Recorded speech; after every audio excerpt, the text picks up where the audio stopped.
Ladies and gentlemen, please welcome the Energy Conservation Corps team leader with the Sustainability Institute in Charleston, South Carolina, Mr. J.R. Daniels.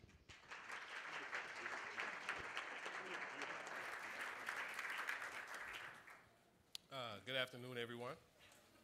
My whole name is Ladine Daniels Jr. I'm from Charleston, South Carolina. My mother is Rosalind Daniels. My father is Ladine Daniels Sr. I have two sisters. Both stay in Texas, and both are happily married, I think.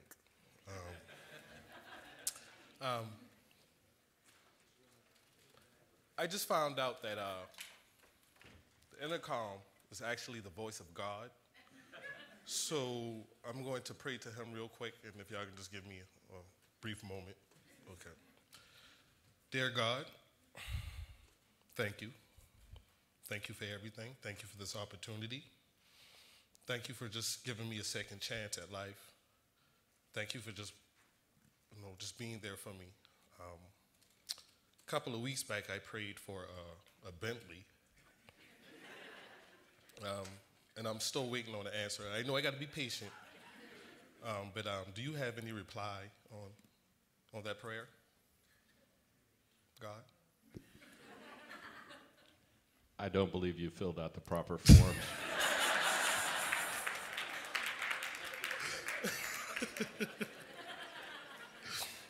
Well, I'll get back to you on that one. Okay. Today, I want to talk to you about opportunity. All of our lives can be characterized by opportunities. The opportunities we make the most of, the opportunities we ignore when we shouldn't have, the opportunities that the guys has that we don't have. Our experience with and preparation of opportunity makes us who we are today. In addition to a loving family and a strong community, my life was drastically changed when I had the opportunity to go into a new field and learn a new trade. The Sustainability Institute, if you can please stand.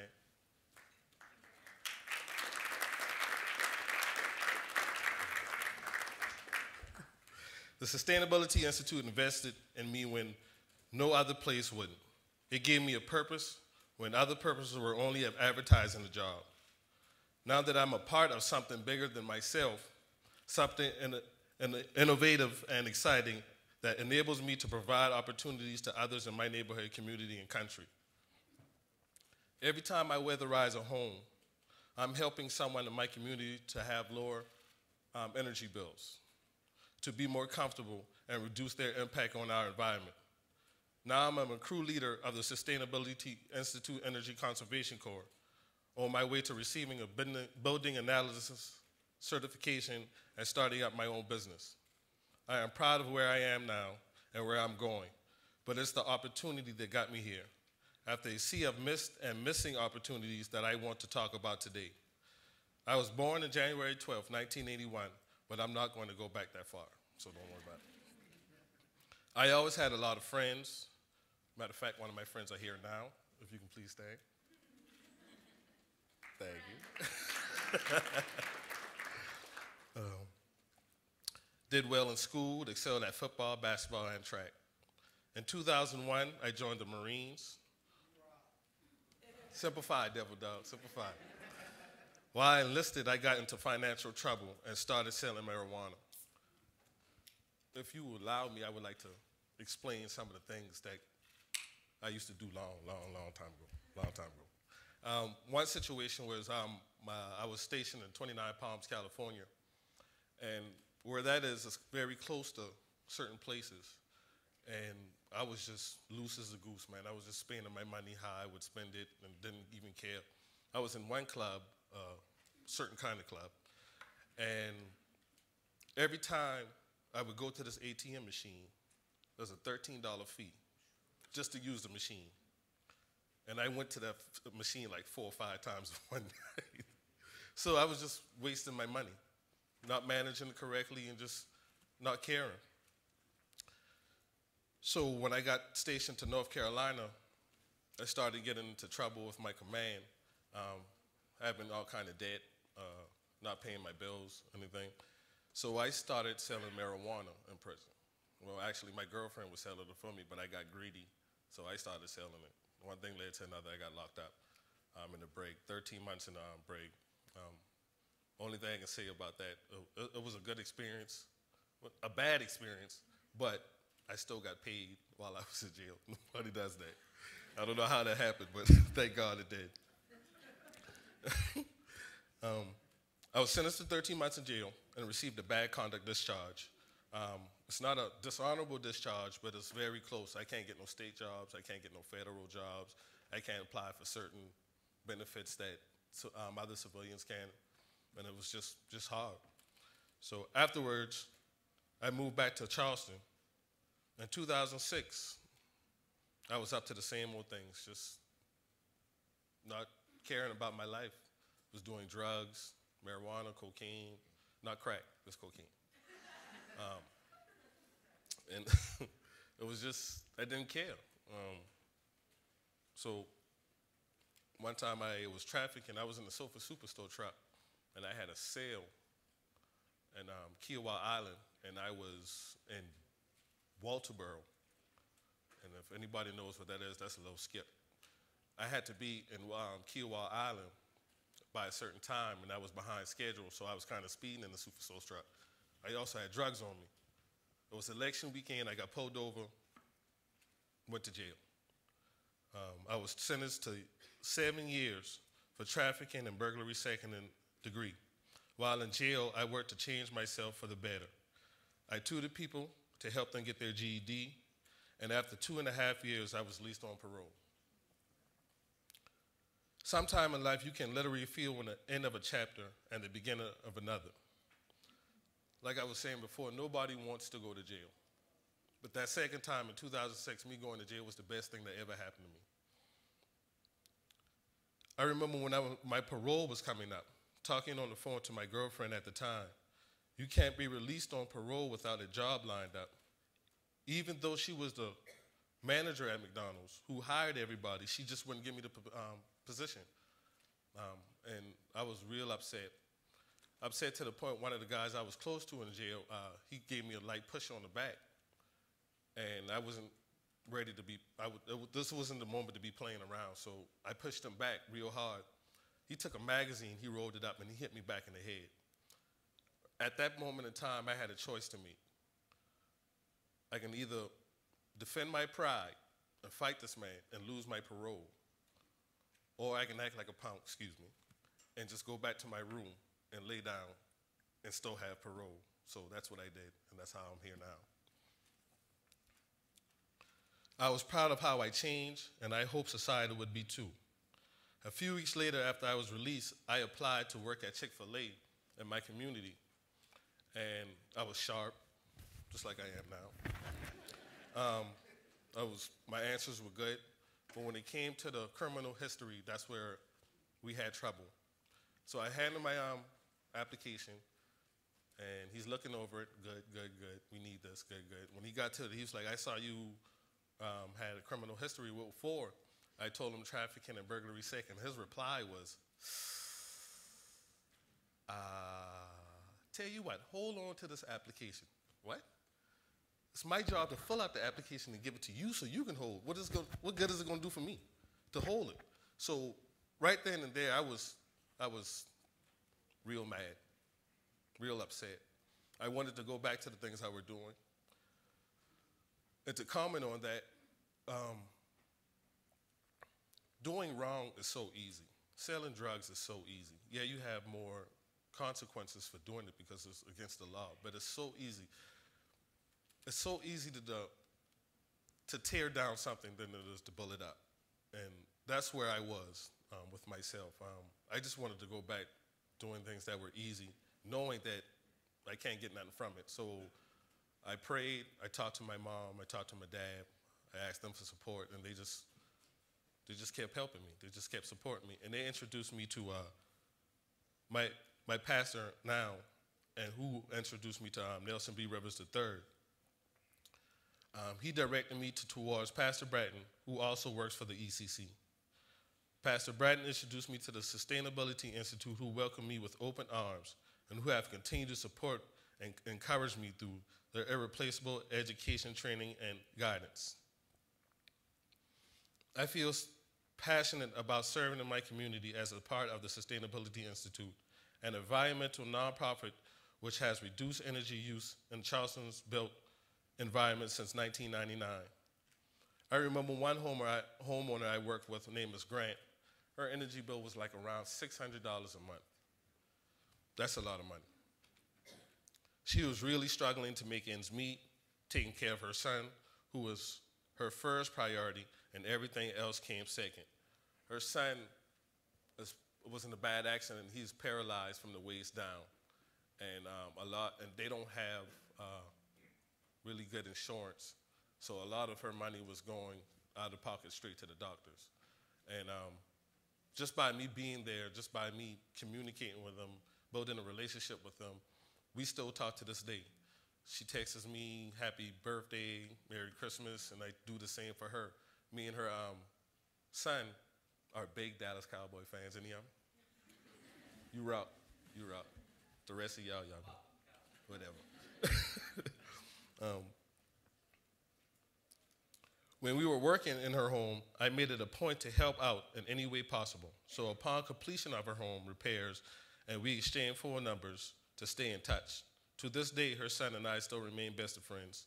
And what makes the situation so great is that we are Cowboy fans, like I just said. Oh yeah, we got her energy bills down to $150 a month.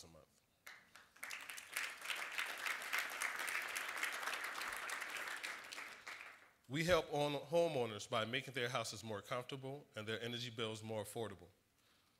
We help the under and unemployed by providing them with skills necessary to enter the workforce of the new and fast-growing field of building performance. We help the environment by teaching citizens the importance of energy efficiency and help them implement affordable measures. And we help the economy by creating demand and jobs in building performance. Last year alone, the Sustainability Institute upgraded 101 homes with an average projected energy savings of 25%. I graduated at the top of my class in the Pathways to a Green Economy program. I then joined the Energy Conservation Corps and a program partner with AmeriCorps. I became a certified BPI technician and I was named 2012's Core Network Member of the Year. Did I mention I've been to the White House 2 times since I've been released? My story is amazing because it's so hard to find opportunities in my community. I have a lot of friends who do the same thing over and over and over again. And for me to get out of that situation, it just shows to me, if you put your mind to it, if you really concentrate on doing right, surround yourself by positive people, such as the Sustainability Institute, the sky's the limit. I was nominated to be on the National Council of Young Leaders, which is a nationwide youth. They're very, sorry. They're concentrating, we are concentrating strictly on youth, on how to find better ways to improve youth, improve opportunities. I've met with Secretary of Education, Andrew Duncan. I've met with the Department of Justice, Department of Labor. I've met with Obama's administration, Rodney Cho, who is the liaison to youth for Obama. And we are trying to set up a sit-down with Obama himself. I hope Michelle is there, because I really want to say hi to her. But it's just amazing. 2009, I never would have thought 3 years later I would have been walking around in the White House. 3 years later, I would have been standing in front of y'all making my speech. 3 years later, I have my own landscaping business. I'm trying to start my own weatherization business. We're starting a nonprofit organization called Breaking Down Barriers, where we just help anybody with any kind of barrier. Your car won't start, we got you. You need education, we got you. You need to change a tire, we got you. Anything, any kind of barrier you can think of, we want to be able to help. I'm also trying to write a book. It's called J.R. Daniels' Story, from the jailhouse to the White House. And I think it would be a very, very motivational to people who are still going through what I went through. There is no excuse. If you go out there, you can get it. If you remain focused, you can achieve it. And that's what I'm about now. So I thank you for listening.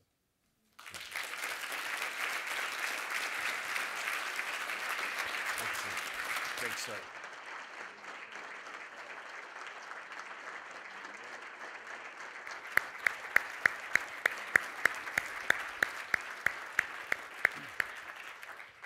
Our panels are going to have a hard act to follow there. We're confident that they will. Folks, we planned this. It's not a happy accident that this all came together. We wanted to start the day with a grounding to get you in a sense of really what we're talking about: history, people, place. There's work we do, but it's got to be grounded in that. And JR, thank you for your story.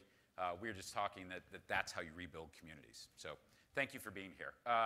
We're going to bring the panelists up now. We're going to start the first group. I was reminded that we are on social media, so if you are participating today, and we hope you are with photos, tweets, it's hashtag ECF2013. So make sure to do that. I have the privilege now of bringing up the panel and Bob Balzar. Bob, most of you know, in his short time in the Southeast, has made his presence known, and it is a powerful one. We are thrilled to have him as a board member, a partner in our work. The specifics: he's Vice President of Energy Efficiency and Demand Response for the Tennessee Valley Authority. He brings more than 25 years of experience. Sorry for throwing it out there. 25 years of experience in development, implementation, and verification of TVA's energy efficiency and demand response work. And again, he's a friend to SIA and a great visionary. We're lucky to have him here. Bob? Michael, thank you.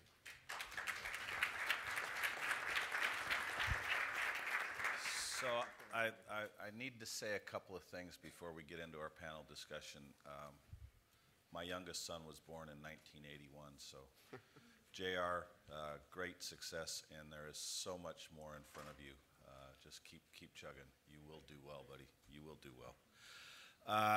John, what a talk this morning. I can tell you that my fire is on fire. I mean, it is just going through the roof. I got to take my coat off. I mean, I'm burning up. And the folks that know me know that I have a pretty strong fire to begin with, so it has been fueled. Thank you very much, sir. Those are just outstanding stories, and there is so much opportunity and future in this. So I'm hosting my colleagues here, and we're going to talk about utility and community partnerships. And we're going to talk about what's worked, and then we're going to really kind of probe the edges of places that are a little uncomfortable for us, which is what's not working so well, right? So we got to kind of hit some of those things head on. And I'm going to be real honest with all of you. I'm doing this for very, very selfish reasons. At TVA, we have an obligation to invest about $20 million over the next several years in what we're calling a Smart Communities project. That project's going to be 3 communities, one in a very next generation of smart technologies, bringing those in, and how do we get a community into the next generation of smart technologies, and what does that mean from a community utility perspective. So I am going to be full ears open on this. And then the other 2 projects are what we're calling extreme energy makeovers. So we've got to do several thousand in 2 different communities. TVA's region spans all the way from the Mississippi to the Appalachians. So we span several temperature zones and climate zones. And so we have to do 2 of these extreme energy makeover projects with deep weatherization in at least 2 communities in 2 different temperature zones. So I'm going to pay attention to what we're doing today for very, very selfish reasons. And really, I do what I do. It's about helping people. Many, many years ago, I made a conscious decision to move to the customer side of the meter. I'm a longtime utility engineer. And that passion about being able to translate the utility speak of of kilowatt hours and kilowatts and demand and energy and all those words, all those words that really don't mean much to, you know, normal folks, and try to translate that back to light and heat and comfort. We've heard comfort a couple times this morning, and that's really what I like to work on. So with that, let's get started. I am going to introduce the panelists and have them give 3 to 5 to 6 minutes on who they are, what their job title is and what they do, and really kind of why they're on the panel today. And then after we go through each of the 3 of them, then we'll have some general conversation about a series of questions that I've got on here. Michael, thank you for that. And with that, my first introduction is Cynthia Adams, Executive Director of the Local Energy Alliance Program in Charlottesville. Thank you, Bob. Good morning, everyone. Thanks very much for having me here today, Sia. It's been a wonderful relationship so far, and I feel in some ways like this is a culmination of several years of working together. I run a C3 nonprofit energy services company. We are headquartered in Central Virginia, and we have offices in Northern Virginia. We run commercial, low-income multifamily, and residential programs delivering energy efficiency savings to the communities in which we serve. And we are a sponsor of Home Performance with Energy Star. So we work pretty closely with DOE in that capacity. We've also piloted the Home Energy Score with the Department of Energy, and so there's multiple reasons for many conversations with the Department of Energy. The reason I think I'm sitting here today, in part, is based on the successes that we've had that have come through the generous funding of SEIA via the Better Buildings grant that the Department of Energy put out. We've been able to achieve almost 1,000 retrofits in our Central Virginia community in about 2.5 years, and those are all, speaking of on the residential side, we've done well over 100 so far in our low-income multifamily, with about 600 more in the pipeline, and then we've done 8 commercial energy retrofits. Because of the success that we've had in Central Virginia in particular, we got on the radar of Old Dominion Electric Cooperative and one of their member co-ops, Rappahannock Electric Cooperative. Now, Old Dominion is a co-op for the co-ops. It's owned by its 11 member cooperatives. They have Rappahannock, which overlays part of our service territory, has about 140,000 meters. We selected a 4-county region, some of which overlapped and some which was adjacent to our original service area, to do a pilot. We signed a master service agreement with ODEC, and we were looking at how we could work together to leverage the investment made by foundations in the federal government in LEAP in order to provide a turnkey service for their members. And basically the way it looks is something along these lines. The co-op maintains a connection to their membership as the trusted source for information about energy. And they have taken the lead on doing the marketing and the promotion for our program through direct bill inserts, through a direct letter, and through other marketing activities to their membership in this pilot area. And the member is then directed to Rappahannock's website, where they're given some basic information about the program. After that, they click through to our website, where we have an online engagement tool. Energy Savvy is our vendor for that online engagement tool in our program software. And the software's been pretty important in helping us to keep this whole process moving smoothly. So once a customer tells us something about their house and what their interests are, we then hand that member off to an energy advisor, which would be someone on Rappahannock's staff, or if they're short on scheduling, LEAP might also step in and use one of our staff members to go to the home then, perform an energy score and an in-home review, have a kitchen table discussion with that member, talk about a checklist of potential improvements, and then at that point we seek to enroll the homeowner in our Home Performance with Energy Star program. And from that point we do a handoff, and LEAP takes over. We follow up with the customer. We try to make sure that they get off with the right contractor, they get the right improvements done. And as a part of our Home Performance with Energy Star program, we do independent quality assurance inspections. So we really try to make sure that our contractors are doing very high quality work, and that the energy savings the homeowner expects to see will in fact be there. Because we work with our local credit union and they are a Power Saver loan partner, not only are we able to provide incentives via cash rebates for improvements that ODEC is funding, but also low interest financing, very low interest financing, actually through the credit union. So it's very much a turnkey service, but it's a cooperative, coordinated approach between the member co-op and our program. And because we're very much community-based and focused between the credit union, between the co-op, and between LEAP, all of our vision is aligned in doing right by our community and our customers. I'll pause. Very, very good. Thank you. We will have lots to talk about over the next 50 minutes. So that's good stuff. So our next panelist, Joe Gerdes. Gerdes. It's fine. I told Joe I would get that wrong, That's and okay. I absolutely did. So my apology. With Huntsville Utilities in Huntsville, Alabama, and in full disclosure, they are one of TVA's very important power distributor customers. Meaning I have to be very careful what I say. And vice versa. So tell us why you're here, Joe. Well, I'm here on the suggestion of my friends at Nexus Energy Center. So let me explain how it came about. I believe I got an email from Daniel Tate. Daniel's in here somewhere. Daniel said to me, probably mid-December, hey, I think you might be interested in this. So I looked at it and I ran it by the boss, and he said, let me chew on that for a little bit. And then after Christmas, I get on SIA's website and I saw the agenda and I was on it. So I said, hey, boss, I didn't know this was going to happen, but I think we need to be there. And that's why I'm here. I'm a little surprised that I'm the only distributor represented here. That's unfortunate. And that tells me there's a problem. And it's a communication problem. And that's what I do. I'm a communicator. My view of everything utility related is the 80,000-foot view. I can't get into the same kind of details that any of the other panelists can.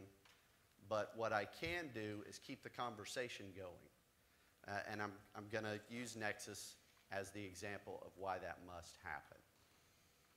For some reason, and I've not yet been able to explain it to myself, there is some level of suspicion between utility companies and utility distributors and people like yourselves. I don't know why.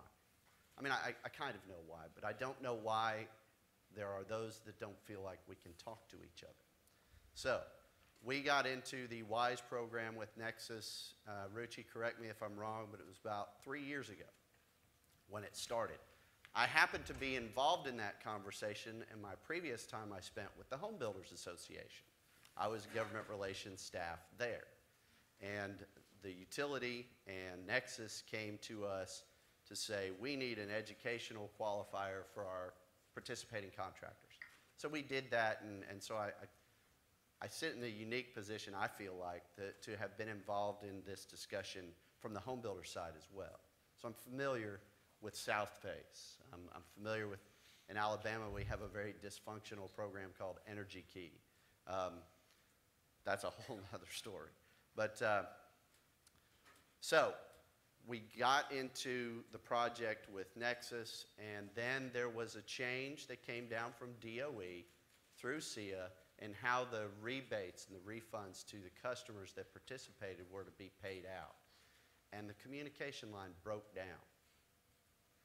And because we didn't have an agreement on paper with Nexus, we did an about face and just walked away from it. And that's unfortunate. I think that could have been avoided through better communication, or any communication. And I think it broke down at every level. Just to be blunt, I don't think it was communicated very well from DOE to SIA, from SIA to Nexus, and from Nexus to Huntsville Utilities. And there's no reason for that. All you have to do is pick up the phone. All you have to do is go to lunch. And so that's what I do. So my job today is to bring back the message to my supervisors, my handlers, is that you guys, you know, this grant may be going away, but this effort is never going to go away. And we need to be engaged, even if it's just to say to our customers, this is great, you should do this. Because in my view and in my experience thus far, you don't really need us. If you can get to our customers and convince them that they need to do what you think they need to do, they'll do it if it's going to save them money.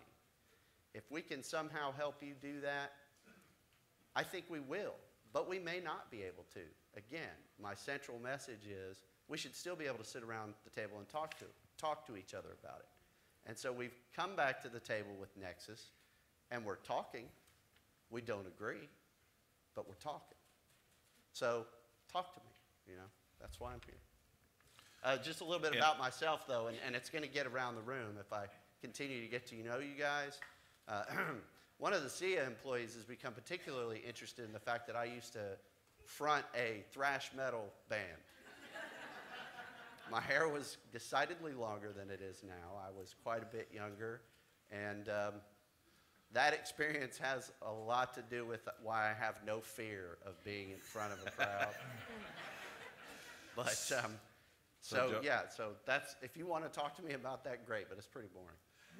I don't think it's boring at all, but for those that know me, I normally ask folks as part of the introduction to share something about themselves that we don't really need to know. I think you got there. I mean, other than music right now in my life, I mean, the recreational center of my life revolves around two words, and it's Roll Tide. So that is a whole conversation for another panel for another time. One of the things that I have learned being relatively new, I'm coming up on my third year to the Southeast, is that in the fall, from about 10 o'clock Friday morning till well after lunch on Monday, there is no work that gets done other than SEC football. I mean, there is none. We have another Roll Tide alumni, one of our teammates that works for me, Carl Siegenthaler, is over there. Carl? I believe we had that conversation last evening. There you go.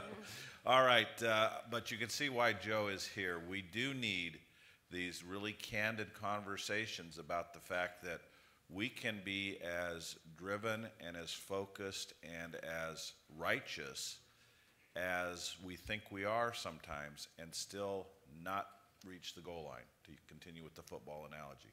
And that is the role of folks like Joe that can provide that lubricant to help those of us that are driven to do something work in the real world. So Joe, thank you, and that is why you're here. I thank you very much for having me. Mike Smith, Manager of Energy Programs, Central Electric Power Co-op in Columbia, South Carolina. Thank you, Bob. And thank you for the opportunity to be able to speak with you all today. I'm going to talk a little bit about who we are because I think it kind of defines the challenges that we have from the utility side to embrace things like energy efficiency. I know some of it's obvious, but it's still things that we have to address. Central Electric is a co-op.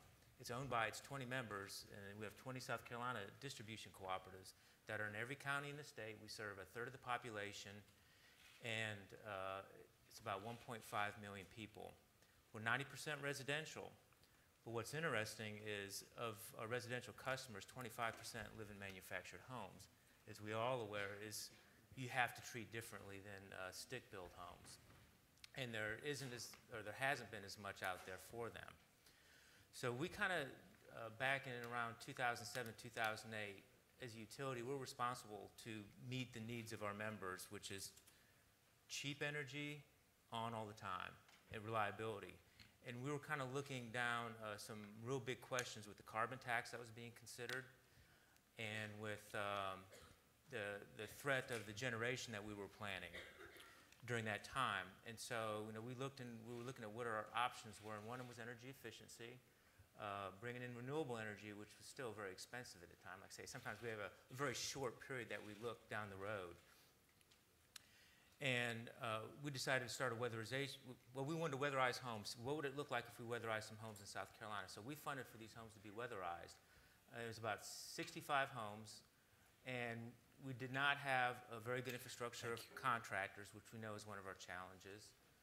And we just basically left it up to the individual co-op to find their local contractors, pick the homes. It was very loose guidelines, and we got those homes weatherized. We probably put HVAC units in half of the homes. And even though it was very loose guidelines, and we got some of the things you would expect as far as what contractors think should be done and what was done, we still saved on an average of over 25% of energy savings across all the homes. Some of them were home runs, over 50%, and other ones, almost 0% energy savings. During that time, while we were doing that, we were engaging in starting to get trained up in the BPI weatherization program so we can get the certifications and get our contractors up to speed. We were awarded ARRA money to do some weatherization or specific program, specific upgrades in manufactured housing. We touched about 1,200 homes in that project, and we would go to 200 manufactured homes and we'd put on cool roofs, and then we monitored them for a year. We put in just the HVAC and ductwork system in other homes. And it's not the way you would do a weatherization program, but what we wanted to do is we wanted to segregate out different aspects of weatherization to see if we can attribute, what works and what doesn't. HVAC, energy monitors, which is pretty much just behavioral based, and insulation. And with that, we learned that improving HVAC works, duct work. We were surprised a little bit on the cool roofs on manufactured homes. Very expensive to put on a white membrane roof on a manufactured home.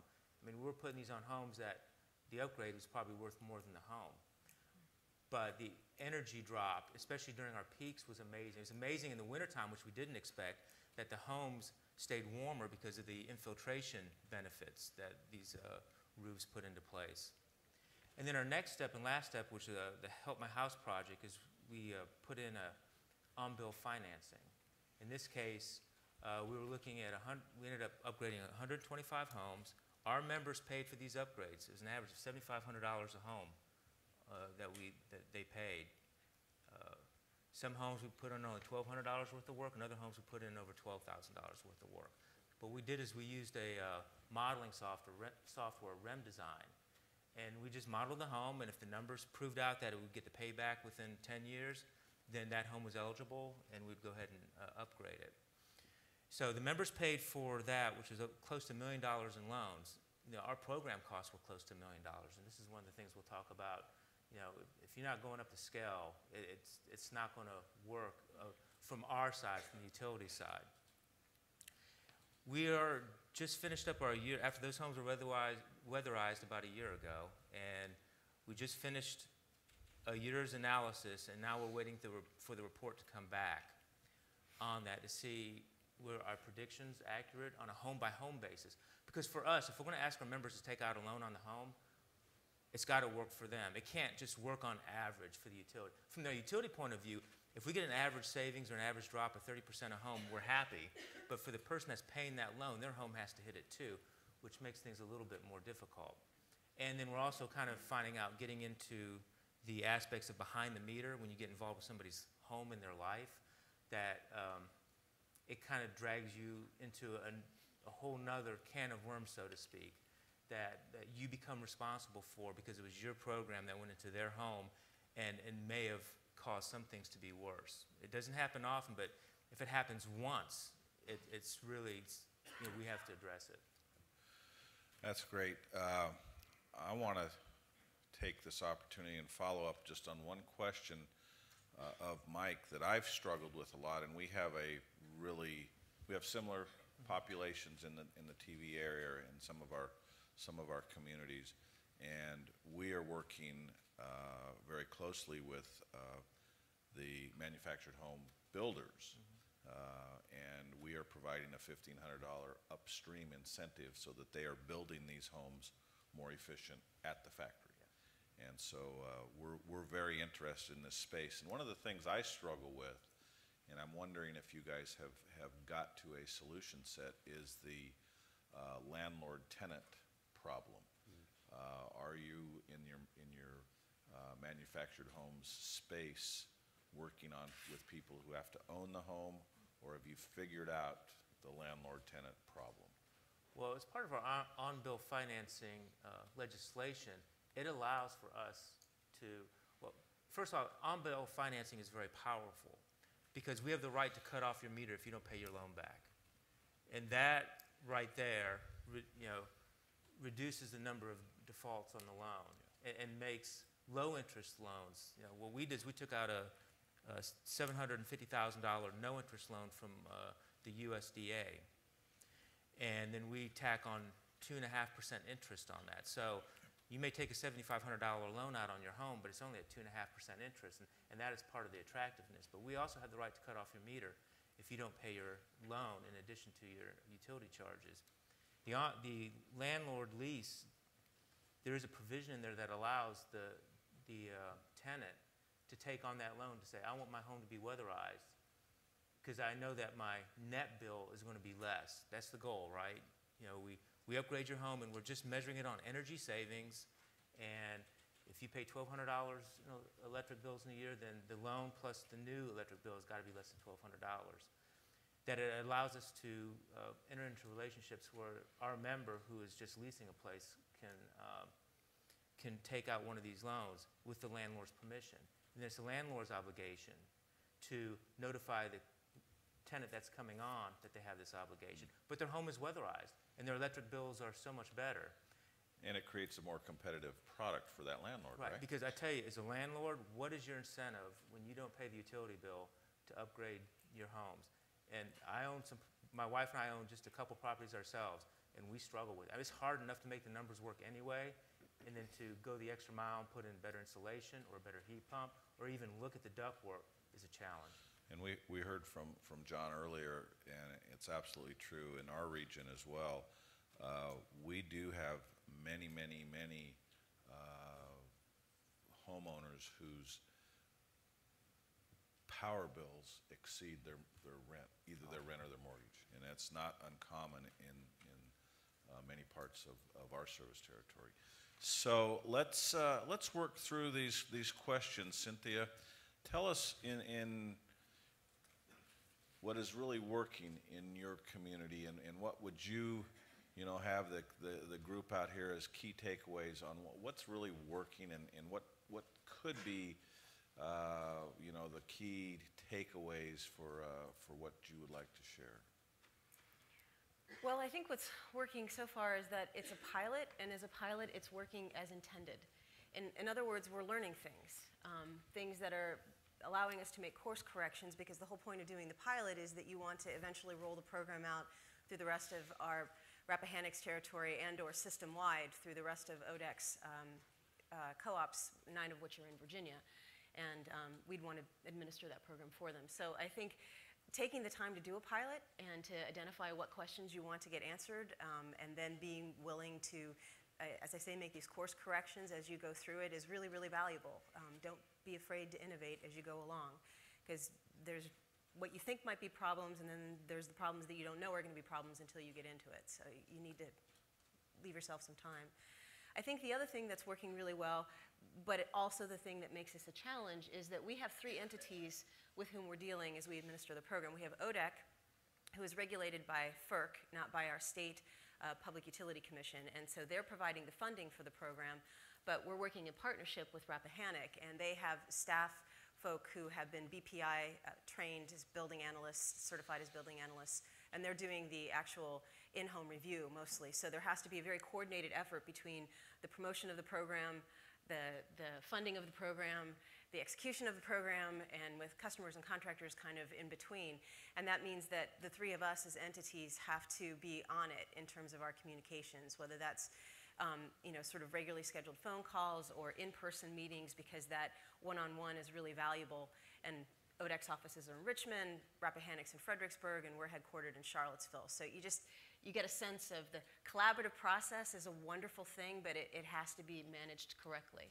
Yeah, and I think that the key takeaway there is pilots, by definition, are never perfect in execution, right? Right, that's why we do them. That's right. That's right, and that's a key takeaway for all of us, those of us that have a traditional engineering education and background. We will spend infinite hours planning, and then when something doesn't work, we get very stressed. So pilots are an uncomfortable place for a lot of us that are more traditional solutions-driven folks, but it is the key to our lifelong learnings, which is let's learn and get better and keep moving forward. One quick thing I guess I would say too when you talk about the learning, and I think it's important because many community-based organizations like Nexus and working with utilities, we sort of struggle for what is it that we need from the utilities to make our program successful, or what is it we think we need, and how do we negotiate that space. And this is a very small thing, but one of the things that we've learned in the promotion of this program so far was that we've had the biggest response in terms of people coming in to sign up to get the energy reviews and scheduling them and having them take place was actually from an article that came in a neighborhood newsletter. We picked a particular community, Lake of the Woods, that had higher energy use, the right kind of building stock, and targeted them for some community outreach. Now this is versus the direct mail letter that went to the member, the bill insert that went to the member, which you typically think of, well, that's how we communicate these programs as utilities. We talk to our customers, we talk to our members. But we got more response from that one article with a homeowner talking about the value of that energy advisor coming in than we did from the other efforts. So it's interesting. There's value both ways in that. Yeah. And you mentioned, you went through this very fast, but you mentioned the kitchen table conversation. Just probe into that a little bit. Tell us a little bit about what you're trying to accomplish with that kitchen table conversation. I think any of us, I've been a contractor before. I've run a green construction company, and I'll wager that many of us would put contractors on some 7th level of hell next to lawyers and used car salesmen. There's an implicit trust issue, perhaps, with contractors. Call me crazy. And so the kitchen table conversation is really one that helps homeowners establish trust, establishes the credibility of the program, and then we can kind of transfer that good feeling and empowerment from us, from Rappahannock, to the contractors that we're overseeing. And answer their questions, hear their concerns, hear their problems, and give them some straight advice. For example, you probably could stand to upgrade your HVAC system, and that probably would be a $10,000 to $12,000 upgrade, and you're probably not going to be here in 5 years. Okay, honestly, maybe that's not your best choice. So it's having the customers back, establishing that sense of trust and credibility, and then empowering them to feel confident about going forward, making those improvements, and knowing that that program is going to really be there for them is the purpose. I couldn't agree more, and we're kind of re-looking at our residential platform along. Very much the key is that kitchen table conversation. Joe, let's talk a little bit more about the breakdown, as you described it earlier, and how, from your perspective, the lines of communications broke down, and then more importantly, what could have been done to, maybe either recover the ship or is being done to recover the ship. So let's explore that just a little bit. That's a really hard answer because if I'm by nature I'm candid. I mean, really, I think the main piece of the breakdown comes down to the personalities involved. As a public employee working for a public entity, generally you have people throughout our utility, and I'm sure it's consistent across the board, that get in there and that's their career, and they get comfortable, then they get complacent, then they get resistant. And very protective of what they believe their job is. And my TVA friends probably know who I'm referring to, so I won't name a name. But that's the dynamic. And trying to change that, and this is a person that I know. I know his family. Known him for a long time. It's an uphill battle even for me, because once you start getting into their world, walls go up. So trying to break those walls down and making them understand that, sometimes the right answer is no. And that's okay. That doesn't mean we can't continue to talk and find the yes. And there's the challenge. With Nexus and the renovating of homes, we run the best new homes program in TVA's area. Our new homes program is awesome, and the builders in the area take advantage of it. It runs itself. We don't have to do any marketing for it so much. The builders all know. You know, we do an annual appreciation thing, and everybody works together great, and there's no, you know, the third-party participation is the contractor.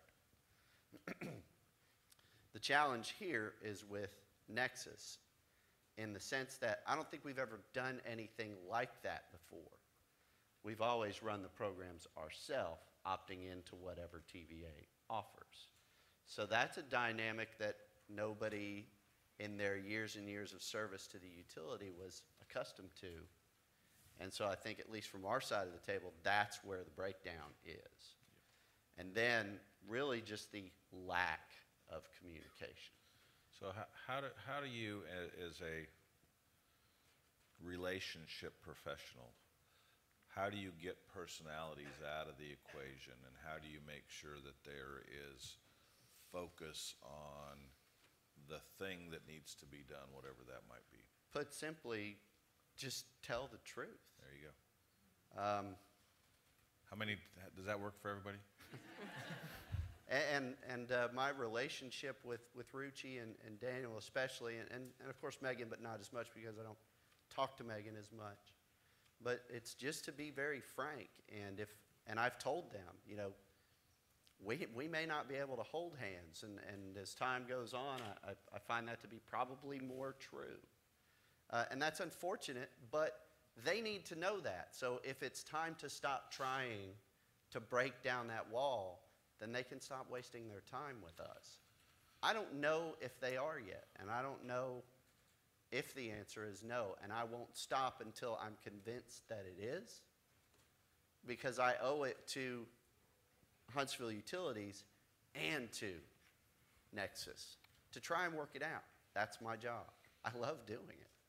But, you know, I'm there to network and walk that fine line of representing the utility and advocating what I know we need to be involved in. Now, I'm very excited because I know they're looking hard at a low-income opportunity where the people who most need the help get the help they need. We know that has to happen.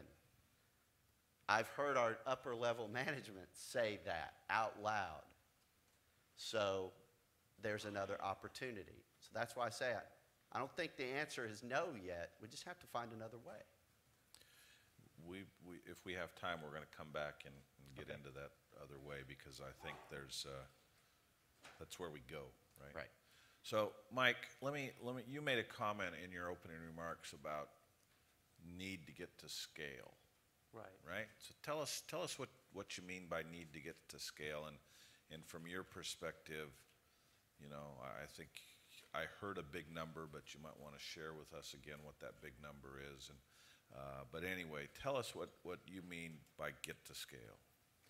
Well, I want to talk off and what, why that's important. Okay. Well, but also talking off what Joe mentioned earlier, as far as in our industry, in the utility industry, you know, it wasn't long ago, our job was to sell more power. You know, we were long in capacity, and that was the measure of success. And as John mentioned earlier, you know, we were kind of in that commodities mentality. It's just a kilowatt hour is a kilowatt hour, the cheaper the better. And we're kind of, I think, starting to transition to that point where we've got to do more for our members than just get them cheap power today at this moment. And I mention that because, you know, 5 years ago when we started this program of figuring out if weatherization would work for us as a resource to meet our future energy needs, we ended up stopping the PD coal plant that was scheduled to be built. Nuclear was uncertain. Now it looks like we're going to have a decent, about 1,000 megawatts worth of nuclear available to us. All of a sudden, the resources that were a little more unsure to us back then are a little more sure, and we're starting to look a little bit long again in capacity.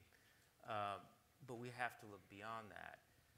You know, I think the numbers you're talking about is we have 700,000 members, and we're looking at touching about 200,000 of them with weatherization programs to reduce the load in their home, to reduce their energy use. People mentioned paying more than rent. You know, we've had some manufactured homes with $700 electric bills. Yeah. And, you know, actually pretty easy fixes. But yet, you know, we're trusted for the most part, but people really weren't coming to us that much to help them with it. And quite frankly, we didn't have the expertise. To get up to scale, is to get the price down below probably $750 to $500 a home that we touch and do the upgrades in. We've spent, a lot more than that. We've got the process down, but it's very intense. We do an audit going in, we do an audit going out, we model each home. We really go overboard to make sure that that home is going to do what we expect it to do, and we're going to watch it. And now we've got to go more to a D-measures list, because we're seeing the same thing over and over. Each home is unique, but a 1985 double wide, I can tell you 90% of what it needs. Yeah. It just the hole might be in a different place in the ductwork than before. And our contractors are finally getting it now too, to where and to say something about the contractors, we have had wonderful contractors as part of our program. But it was the contractors that ended up not really making money in what they did for us at the time, but they absolutely learned on how to weatherize a home and make it really perform at a different level. If this goes to scale, that will change, because there's barriers that people don't want to talk to you. It's going to happen anyways, and it changes. Good. So let's. I'm going to take a few more minutes, and then we're going to open it up for some questions, comments from the group. So, Cynthia, starting with you, what do you see on the horizon? I get a sense that you're kind of still in the pilot. Where do you think you're going to be more, to use an overused word, sustainable in your business model? Well, our business model isn't completely tied to ODEC. We have other funding sources, and that actually is kind of part of where I see it going. And it addresses a little bit your point, too, of how do we fund this? How do we get the cost down? We've been 6 months into the pilot, and we've had 150 people schedule energy reviews. We've performed 100 of them. We've had 50 people go to bid, and 30 homes are in progress or completed. So our goal with the pilot initially was to get to 50 completed retrofits, which we hope to do in the next few months. And then we've begun talking about what a system-wide rollout might look like. There's other co-ops that are interested in our home performance program. The Mecklenburg Co-op has a lot of manufactured housing. We need to talk later, because that's another place we might go next. So I think what happens from here is hopefully a lot more availability of these kinds of programs for the rest of the member co-ops for ODEC. And part of the way that we're structuring our programs going forward is we have fees that we'll be charging ultimately to either the homeowner or to the contractor. So within Home Performance with Energy Star, you can enroll for free. And we have a certificate that the homeowner achieves when they have a 20% projected efficiency gain for their home. So at the point at which they reach the certificate level and we have a project record for them, there'll be a small fee associated with that. We have worked with our local real estate group to have the Home Performance with Energy Star certificate placed on the MLS. So we're trying to link this independent third-party certification to the appraised value of the home.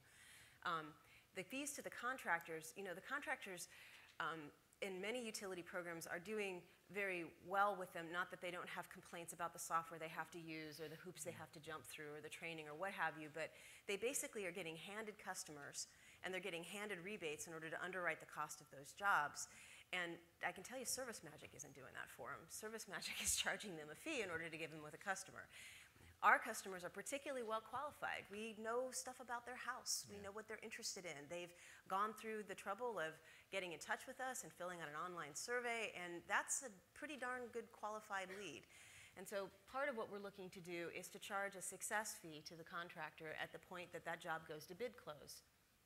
Those success fees can then help underwrite program costs, which sort of flips in many ways the usual issues that you run into with utility cost tests on their head, because now you actually have participants in the program paying to participate in the program, because they're getting something out of it, and you take some of that burden off of a non-participant if we were to scale up and go to a rate case and all the usual stuff one has to do. That's a great model, and I wish you success. We will be watching you from the West. Thank you. Joe, where do you see, as you were talking earlier, I kept thinking about the folks of Huntsville. So I know you're in the middle of these large entities, right? City government, the utility, TVA as the utility, as the electricity provider, you know, water issues, big issues, right? And all I'm sitting there seeing as you're talking is the folks.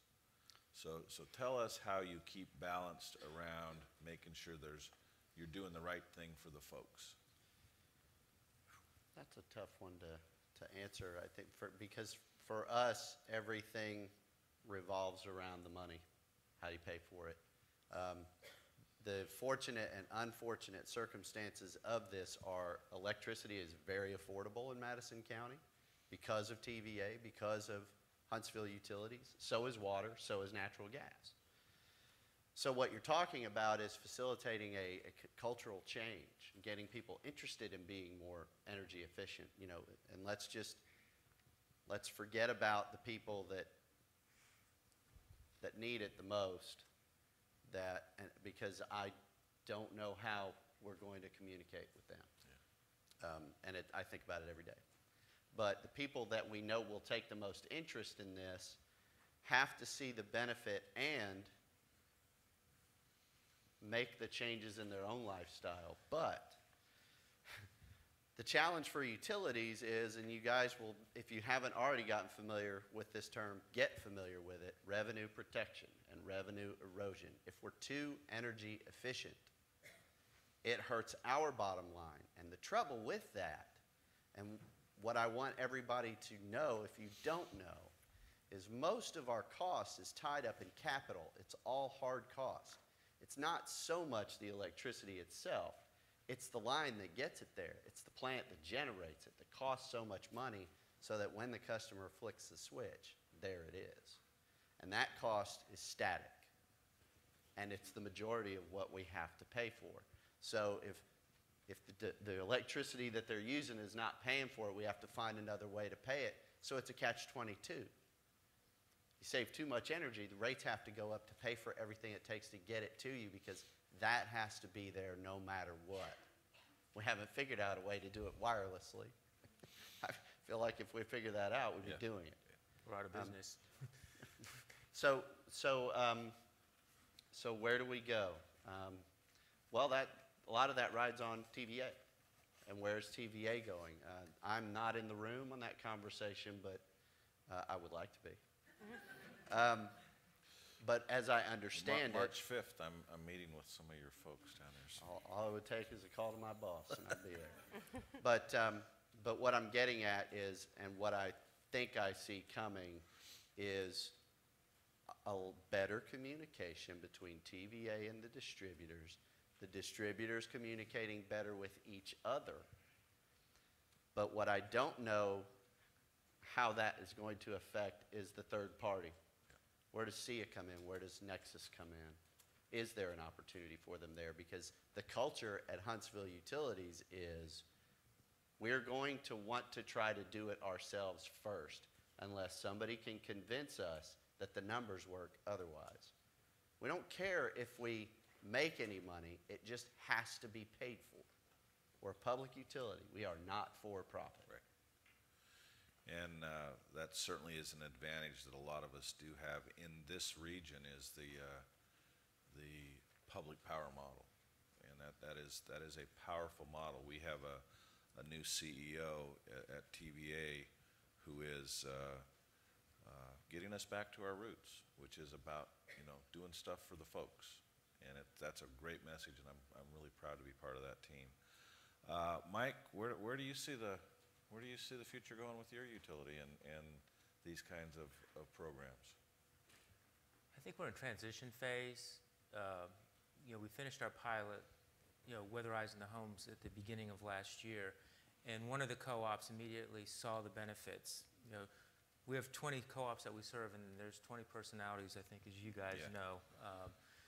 And getting everybody, in the past, we looked for unanimous consent, and it was pretty easy if it lowered the cost of the kilowatt hour. So right now what's happening, while we're waiting for this report to come out and our rates to be renegotiated, some co-ops, and there's going to be 2 more that are starting here shortly, are are taking it upon themselves to administer the programs. You know, get the low interest loans, and then cover the administrative costs themselves. Good, good, good, good. We've got about 10 minutes left. I'm going to open it up to some questions. John, go ahead. Courtesy of being our keynote.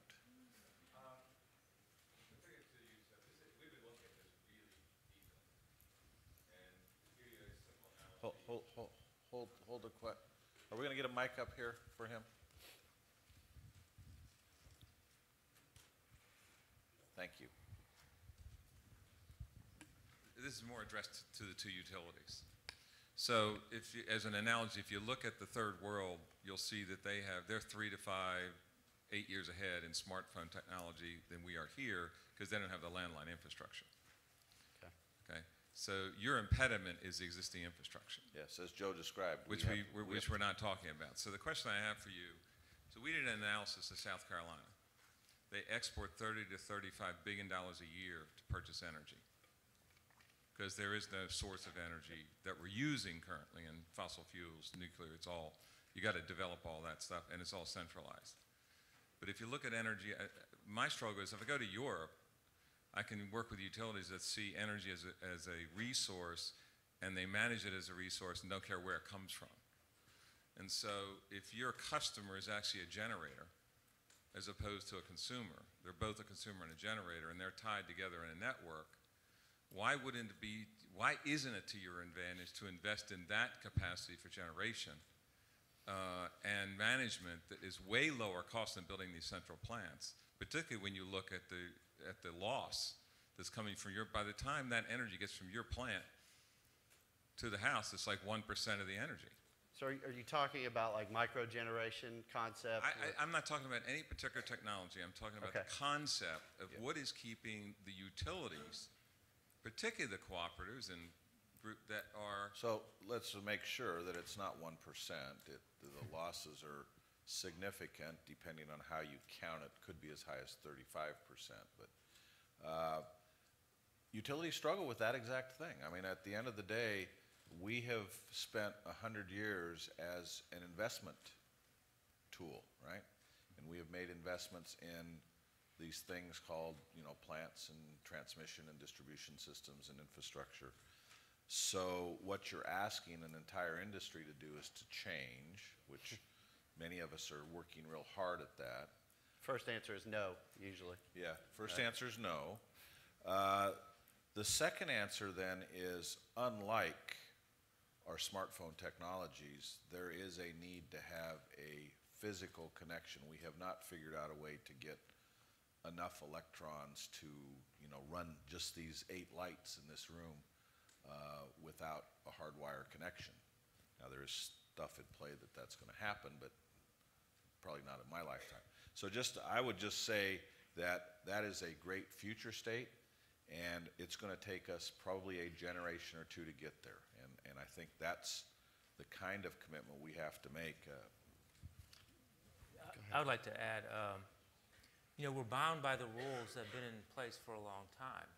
The way an investor-owned utility is allowed to make money is to build plants, and that's selling power. When all of a sudden you're paying some of your members for the energy they give back to you, are you allowed to make money on that or move it? So, we need to change the rules that are in place and the rate structures that allow us to do that. In South Carolina, the co-ops are not regulated.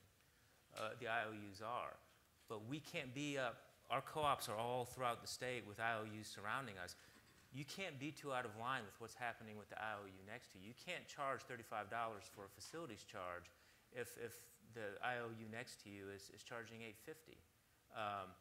Not without really instilling an understanding in the people that you serve. And right now, I think we've trained our membership to think a kilowatt hour is the same value or cost to us, whether it's 3 in the morning or at the absolute peak of the summer, because that's the way we charge them for the energy.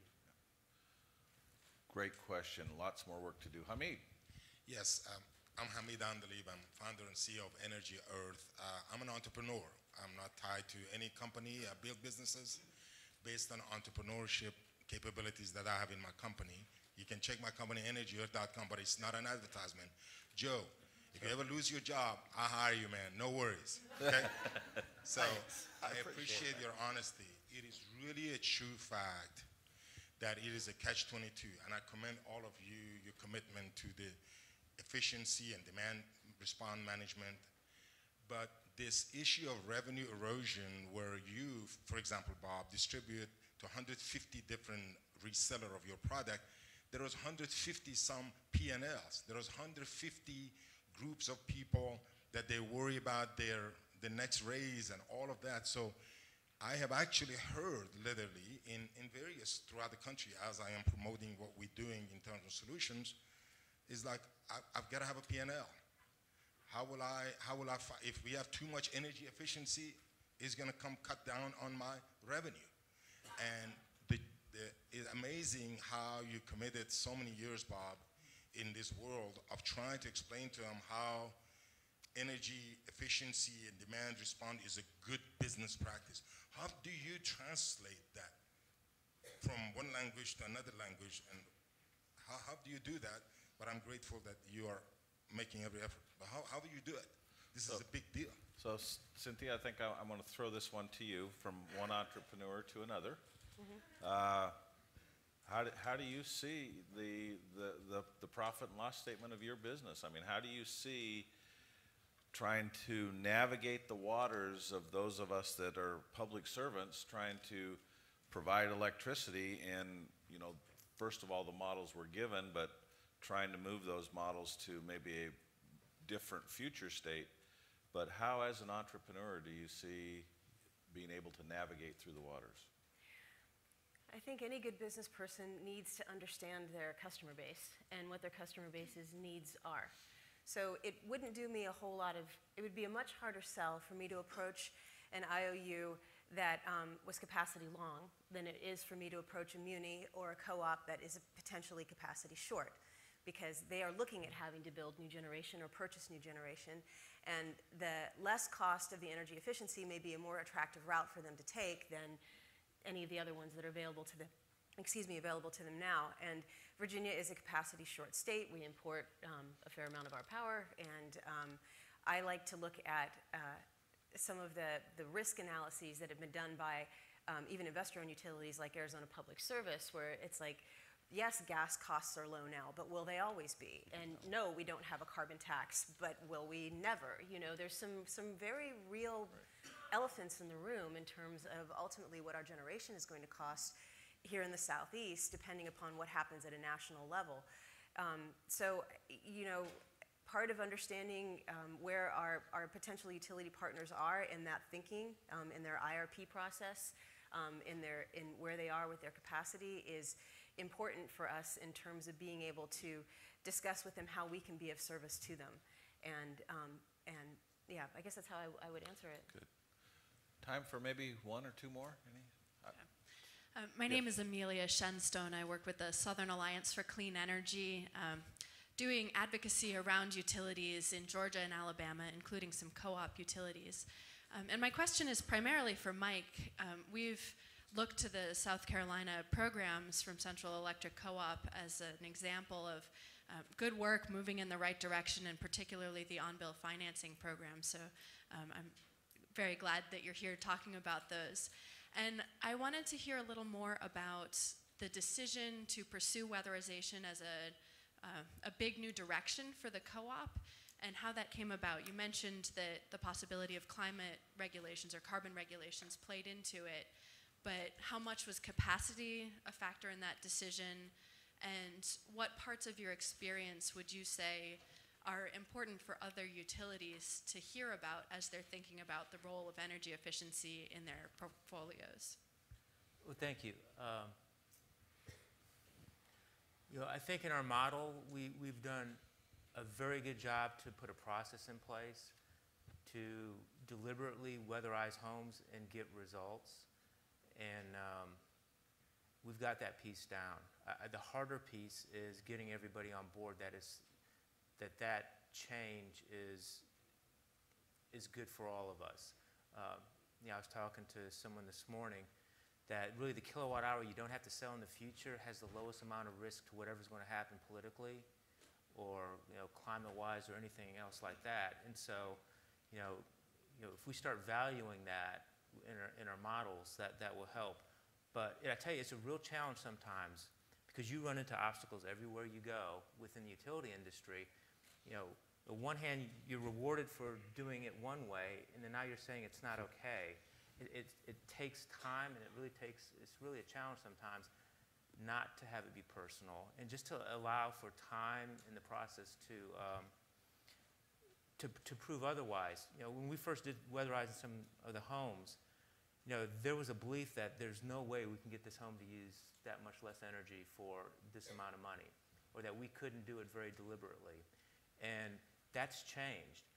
But for me to argue it 5 years ago that yes, we can, would have just gotten me mad and the other guy or gal mad about it. Or fired.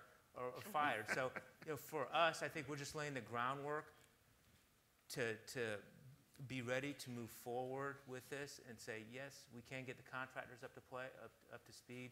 We can get the training in through our technical colleges. And it's doable, and it's not really that hard. Steve, I think you get the last question. Well, thank you for letting me go last, Bob. I want to finish the full court press. Introduce yourself. I'm Steve Morgan with Clean Energy Solutions, Okay. and we help SEIA assist the subgrantees, including Cynthia sitting next to you, including Nexus, try to get utility contracts when this is all over with, among other things. And so first I want to congratulate Michael and the SEIA staff for setting up this day so well. They trick you into coming. You admit that you're candid. They put you next to Cynthia. They put Big Brother being the moderator, pummeling you with questions, and they have Mike say there's other things than low-cost power that you need to do. So here's my suggestion. And they plant questions in the audience. So, and they have Nexus sitting. So to hear all I'll of never this. see any of you again. Yeah. It was nice to meet. So that's why I want to make the suggestion. Yes, sir. Cynthia is a model of somebody who's like Nexus, has a public utility contract. And you mentioned personalities was a lot about this. You're trying to hold hands, and maybe you should just shake hands. Why not recreate this panel? Bob's coming back March 5th or someday to Huntsville. Why don't you recreate this panel with your colleagues, because you said you can't make this happen by yourself. But bring Cynthia, bring somebody like Mike, have Nexus in the audience so they can ask these questions, and see if you can recreate this kind of conversation with the people at your utility that can make the decision along with you. Well, what this does offer me is the opportunity to, again, reinforce the fact that you guys aren't going away. This is a new Sounds like thing. such a bad thing, like it's a disease or something. But whether we like it or not, and a lot of people don't, because it forces them to work. It forces them to think in a new way. It forces them to change, and generally people react negatively to that, especially people who have been in one place for a long time. So I can say here I sat in this room full of people that have solutions, and we're not alone, and we're not reinventing the wheel, so let's not try to. And I think that we're going through a leadership change too at the utility, and that's a good thing. The attitude of our organization is changing. I think that my friends at TVA would agree, and they're seeing that. They've had to deal with my CEO for 25 years, and he's a force to be reckoned with.